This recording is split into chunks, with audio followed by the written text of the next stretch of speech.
Imagine a world before the light switch. A world lit by the dim, flickering orange glow of gaslight, or the harsh glare of primitive arc lamps.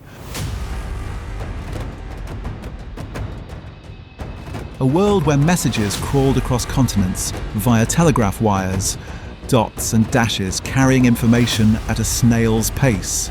Power, electricity itself, was a novelty, a dangerous luxury confined to the wealthiest homes and busiest city centres. This was the world into which Nikola Tesla was born. During a fierce midnight lightning storm in 1856, in a tiny village lost in the mountains of the Austrian Empire, now Croatia. The midwife reportedly said, "He will be a child of darkness," but his mother replied, "No, he will be a child of light." She was right. Tesla did not see the world as it was. His mind operated on a different frequency. He saw the world as it could be, a world humming with invisible energy, connected by instantaneous communication, powered by machines controlled by thought or by waves traveling through the very air. He was not merely an inventor tinkering with wires and gears. He was a visionary, a seer, a poet of electromagnetism, a man who claimed to hold entire inventions, fully functional, holographic blueprints inside his mind's eye. He could build, test, and even break his machines mentally before ever touching a tool.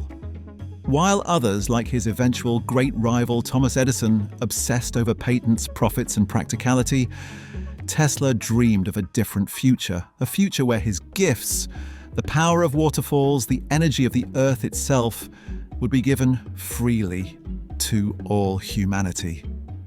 And it was precisely this dream, this profound, almost otherworldly generosity, coupled with a mind that saw too far, too fast, that would set him on a collision course with the powers of his time and lead to him becoming, arguably, the most brilliant, the most essential, and the most tragically wronged inventor in the history of the world.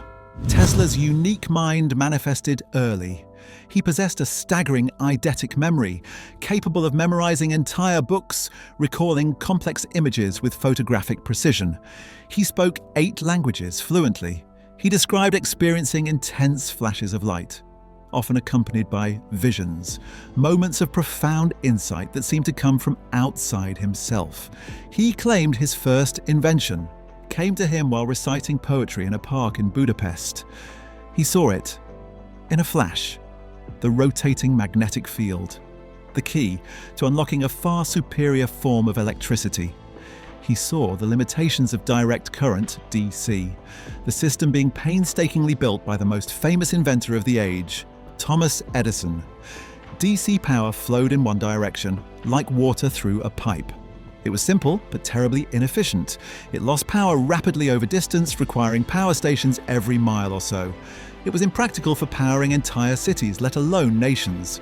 Tesla envisioned something elegant, something revolutionary, alternating current AC, a current that pulsed back and forth, changing directions 60 times a second. This simple alternation allowed voltages to be easily stepped up for long-distance transmission and then stepped down for safe use in homes, traveling hundreds, even thousands of miles with negligible loss. This was the breakthrough that would electrify the planet. Armed with this vision and a letter of introduction to the great Thomas Edison himself, written by a former employer who simply stated, "My dear Edison, I know 2 great men and you are one of them. The other is this young man." Tesla arrived in New York City in 1884, a penniless immigrant with 4 cents in his pocket, a book of poetry, and a mind crackling with the future. The letter worked. Tesla stood before Edison, the established wizard of Menlo Park, pragmatic, relentless, already wealthy and famous, met the young, ethereal genius from Europe. Edison hired Tesla instantly, recognizing his raw talent, but utterly dismissive of his radical AC ideas. Edison's entire fortune, his reputation, his sprawling network of power stations was built on direct current. AC wasn't just competition, it was an existential threat. The relationship soured quickly. Tesla worked tirelessly, improving Edison's inefficient DC dynamos, often sleeping only 2 hours a night. The infamous story goes, Edison, perhaps jokingly, perhaps testing the naive immigrant, offered Tesla $50,000, equivalent to over $1 million today, if he could redesign Edison's flawed generators. Tesla took him seriously. He worked for months, redesigning the machines from the ground up, drastically improving their efficiency and saving Edison's company a fortune. When Tesla went to collect the promised reward, Edison allegedly laughed it off. "Tesla," he reportedly said, "you don't understand our American humor. Tesla, deeply principled and insulted, ye quit on the spot." He had learned a harsh lesson about the intersection of genius and commerce. He spent the next year digging ditches to survive, his mind filled with world-changing ideas while his body performed manual labor. This was the opening salvo in the brutal war of currents. Tesla eventually found new backers who believed in his AC vision. He founded his own company, and soon he partnered with George Westinghouse, a wealthy industrialist and rival to Edison. Westinghouse saw the technical superiority of AC and licensed Tesla's patents. The battle lines were drawn. Edison responded not with innovation, but with fear. He launched one of the most vicious, dishonest, and ultimately deadly smear campaigns in industrial history. His goal, to convince the public that Tesla's AC was inherently dangerous, lethal. Edison and his associates, including a man named Harold P. Brown, staged gruesome public demonstrations.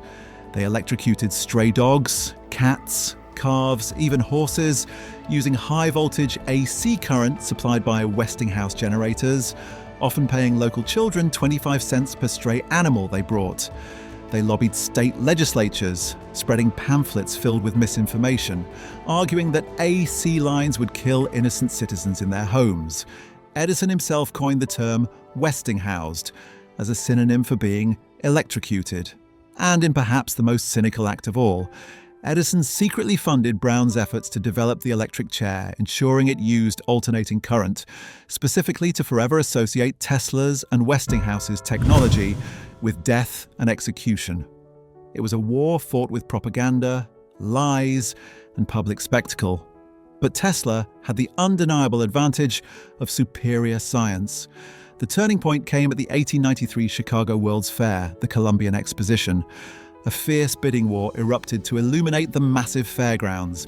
Edison's General Electric bid nearly $1 million using DC. Westinghouse, using Tesla's AC patents, dramatically underbid them at less than half the price. Westinghouse and Tesla won. That night, President Grover Cleveland flipped a switch and the fairgrounds exploded in light. 100,000 incandescent bulbs, powered entirely by Tesla's AC system, bathing the White City in a brilliance never before seen. It utterly dwarfed Edison's small DC pavilion. The world witnessed firsthand the power and beauty of alternating current. The war of currents was effectively over. A C had won. Tesla stood on the cusp of unimaginable wealth and fame. He held the key patents to the electrical system that would soon power the entire planet. But then came the twist. The fierce battle with Edison had pushed Westinghouse's company to the brink of bankruptcy. His investors were nervous. They pressured Westinghouse to renegotiate the extremely generous royalty contract he had signed with Tesla, a contract paying Tesla per horsepower generated using his patents. Westinghouse explained the dire situation to Tesla, and Tesla, in an act of extraordinary loyalty and perhaps naivety, simply tore up the contract. He walked away from potentially billions of dollars, relinquishing control over royalties that would have made him one of the richest men in history. All to save the company and the friend who had believed in his vision. He had sacrificed his fortune for the future he envisioned. It was a pattern that would tragically repeat itself. With AC's dominance secured, Tesla's mind didn't rest. It accelerated. He built the world's first major hydroelectric power plant, harnessing the immense power of Niagara Falls, fulfilling a childhood dream. His AC generators there became the model for power generation worldwide. His laboratory in New York City became a place of wonders and terrifying electrical displays. He experimented with resonant frequencies, creating artificial earthquakes that shook his building and the surrounding neighborhood. He developed phosphorescent lighting, neon signs, decades before they became common. He produced some of the first X-ray photographs, even warning of the potential dangers of radiation, before Wilhelm Röntgen officially discovered X-rays. And critically, he delved deep into high-frequency currents and radio waves. He developed the Tesla coil, a resonant transformer circuit capable of producing high-voltage, high-frequency AC electricity, the foundational technology for radio transmission. Years before Guglielmo Marconi's famous transatlantic broadcast, Tesla was already demonstrating wireless transmission. In 1898, in a stunning display at Madison Square Garden, he unveiled a radio-controlled boat. Using a small box with levers, he remotely controlled the boat's rudder and propeller, moving it around a pool in front of astonished crowds. People screamed. They claimed it was magic, telepathy, witchcraft. Tesla simply replied that the boat had a borrowed mind. He was demonstrating the birth of robotics and remote control. But again, recognition eluded him. Guglielmo Marconi, a brilliant promoter backed by powerful investors, including Edison, began making headlines with his wireless telegraphy. Marconi famously sent the first wireless signal across the Atlantic in 1901. He was hailed as the father of radio. He won the Nobel Prize in Physics in 1909. The problem? Marconi's system relied heavily on 17 of Nikola Tesla's existing patents, including the fundamental Tesla coil oscillator. Tesla sued for patent infringement. The legal battles dragged on for years. Initially, the court sided with Marconi. Tesla received no money and no credit for arguably his most world-changing invention after AC. It was only in 1943, after Tesla's death, that the US Supreme Court finally overturned Marconi's key patents, restoring priority to Tesla. Too little, too late. Another profound injustice, fueled by a system that valued promotion over pure invention. But even radio was just a stepping stone for Tesla's ultimate world-shattering dream: wireless energy transmitted through the air, powering the entire globe for free. This was Tesla's magnum opus, his obsession. He believed that the Earth itself was a giant electrical conductor. He theorized that by creating a powerful oscillator tuned to the resonant frequency of the planet, he could transmit electrical energy wirelessly to any point on the globe. No wires, no meters, limitless clean energy available to everyone, rich or poor. It was a vision of a utopian future, and he found the one man powerful enough to fund it: the banking titan J.P. Morgan, the very man who had consolidated Edison's companies into General Electric. Tesla, perhaps strategically, pitched the project primarily as a global wireless communication system, a world telegraphy center that would broadcast messages, stock quotes, and even images across the planet, dwarfing Marconi's system. Morgan, seeing the potential for immense profit in controlling global communication, agreed to invest $150,000, around $5 million today. Tesla began construction on Long Island, New York, Wardenclyffe Tower. It was a marvel of engineering, a colossal 187-foot structure topped with a 68-foot diameter copper dome. Beneath it, a complex system of iron pipes driven deep into the earth. It was a magnifying transmitter. Designed to electrify the world, Tesla poured everything into it, his money, his energy, his sanity. But as the tower neared completion, Marconi achieved his transatlantic broadcast, and J.P. Morgan began to understand Tesla's true intention. This wasn't just about sending messages. This was about free energy. The legend goes, Morgan confronted Tesla. If anyone can tap into this energy anywhere, Morgan asked, where do we put the meter? How could he possibly profit from a system designed to be free? Tesla, the visionary, had no answer for the banker. Morgan pulled the funding. Immediately, ruthlessly, he allegedly blacklisted Tesla, ensuring no other major investors would touch the project. Wardenclyffe was dead. Tesla desperately tried to find other funding, but it was useless. His dream, his tower that promised a revolution, stood unfinished. A skeletal monument to a future that could have been a future deliberately withheld. Eventually, the tower was dynamited during World War I under government orders fearing German spies could use it, and later sold for scrap to help pay off Tesla's mounting debts. The system. The ruthless logic of profit and centralized control, personified by figures like Edison and Morgan, had decisively crushed the one man who dared to dream of setting energy free for all. The failure of Wardenclyffe marked a turning point. Tesla, though he continued to invent obsessively for decades, filing hundreds more patents, was never the same. His ideas became grander, more speculative, sometimes bordering on science fiction. He claimed to have developed designs for particle beam weapons, death rays, capable of destroying entire armies from miles away. He spoke of communicating with other planets. He worked on vertical takeoff and landing aircraft, VTOL, precursors to modern drones and helicopters. He laid the groundwork for radar, fluorescent lighting, robotics, but funding dried up. The scientific community began to dismiss him as eccentric. A showman whose time had passed, he became increasingly isolated, reclusive. He spent his final decades living alone in a series of New York City hotels. His only companions, the pigeons he fed daily in Bryant Park.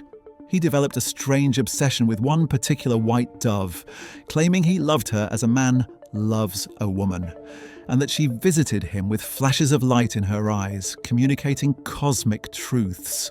On January 7th, 1943, Nikola Tesla was found dead, alone, in his room at the Hotel New Yorker. He was 86 years old, impoverished, and holding nearly 300 patents that formed the bedrock of the modern world.